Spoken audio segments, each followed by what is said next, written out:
যে দেশটি একসময় ছিল যুদ্ধবিধ্বস্ত, নিষেধাজ্ঞায় জর্জরিত, সেই ইরান আজ পুরো মধ্যপ্রাচ্যকে কাঁপিয়ে দিচ্ছে। ইরান কি আসলেই সুপার পাওয়ার হয়ে উঠছে?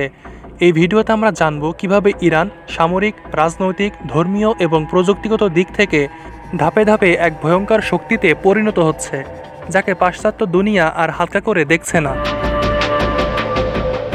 ইরানের সবচেয়ে বড় শক্তি হলো তাদের মিসাইল ও ড্রোন প্রযুক্তি। তাদের তৈরি শাহেদ ড্রোন এখন যুদ্ধক্ষেত্রে গেম চেঞ্জার হয়ে উঠেছে।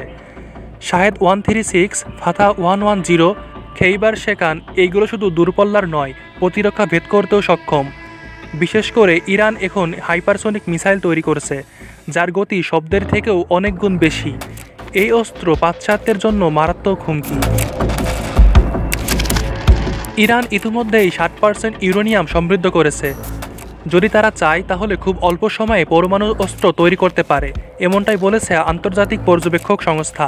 আরেকটি বিষয় হলো ইরান সবকিছু করেছে নিজস্ব প্রযুক্তিতে, বাইরে কারোর উপর নির্ভর না করেই। বিশ্ব যখন ইরানকে ব্লক করেছে, তখন তারা নিজেরাই তৈরি করেছে রকেট, ড্রোন ও উপগ্রহ। ইরানের সাইবার আর্মি এখন বিশ্বের অন্যতম সক্রিয়। তারা ইসরায়েল, সৌদি আরব, এমনকি আমেরিকার সার্ভারেও হামলা চালিয়েছে বলে অভিযোগ রয়েছে। ইরান শুধু একটি দেশ না, এটি একটি ধর্মীয় বিপ্লবের ঘাঁটি। হিজবুল্লাহ, হুতি, আসাদ সরকার, এদের সবাইকে ইরান প্রশিক্ষণ, অস্ত্র ও অর্থ দিয়ে সাহায্য করেছে। এভাবেই ইরান গড়ে তুলেছে একটি আদর্শিক সামরিক জোট, যাকে বলে অ্যাক্সিস অফ রেজিস্ট্যান্স। পশ্চিমা দেশের সাথে সংঘাত থাকা সত্ত্বেও ইরান চীন ও রাশিয়ার সাথে কৌশলগত জোট গড়েছে। চীনের সাথে 25 বছরের গোপন রাজনৈতিক চুক্তি, রাশিয়ার সাথে সামরিক সহযোগিতা, ব্রিক্সে যোগদানের প্রস্তুতি, এসব মিলে ইরানকে আর একঘরে রাখা যাচ্ছে না। যুক্তরাষ্ট্রের নিষেধাজ্ঞা সত্ত্বেও ইরান চীনে তেল বিক্রি করে বিলিয়ন ডলার আয় করেছে। তারা বার্টার ট্রেড ও ক্রিপ্টোকারেন্সি ব্যবহার করে নিষেধাজ্ঞা ফাঁকি দিচ্ছে। এই রকম অর্থনৈতিক চাতুর্য খুব কম দেশই দেখাতে পারে।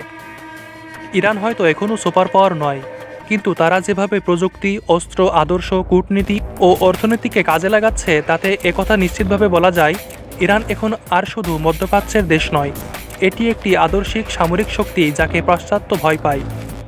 আপনি কি মনে করেন, ইরান কি সত্যিই ভবিষ্যতের সুপার পাওয়ার হয়ে উঠবে?